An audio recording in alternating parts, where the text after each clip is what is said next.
هنفصل المشهد ده ببرنامج الافتر افكتس. ندوس على فايل، امبورت فايل، نختار الفوتج، نحطه في نيو كومبوزيشن، ومن افكت نجيب كينج كي لايت 1.2، ومن سكرين كلر نختار من الفوتج اللون الاخضر عشان نفصله، ومن فيو بنختار سكرين مات، ومن سكرين جين نخليها 110، ونخلي سكرين بالانس 35، ونخلي سكرين بري بلور نص، ومن سكرين مات نقلل الكليب وايت ل 80، وبعد كده من فيو نرجع تاني للفاينل ريزلت، ومن ماسك تول نعمل بوكس على الفوتج بتاعنا عشان نشيل الزوايد اللي ملهاش لازمه. بعد كده نختار الباك جراوند اللي هنشتغل عليها ونحطها في الكومبوزيشن، ونحول اللايرز ل 3 دي، ونعمل كاميرا من لاير نيو كاميرا، نبعد الزي بوزيشن بتاع الباك جراوند ورا خالص ونعمل لها سكيل عشان تملى الشاشه، ونعمل نول اوبجكت من لاير نيو نول اوبجكت ونحوله 3 دي، ونربط الكاميرا دي بالبيرنت تول عشان اتحكم فيها عن طريقه. بعد كده اجيب البوزيشن والروتيشن عشان احرك السين بتاعي، واسلكت الكي فريمز دول وادوس على F9 عشان يبقوا سموث في الموفمنت. بعد كده بعمل كولر كوركشن من نيو لاير ادجستمنت لاير، واسمي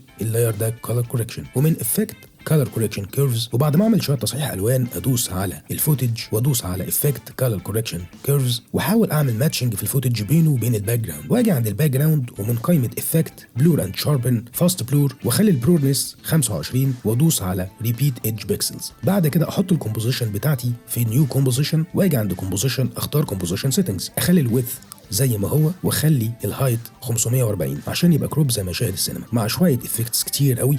وادوس 0 على الكيبورد عشان اعمل ريندر بريفيو. وبكده نكون خلصنا درس النهارده.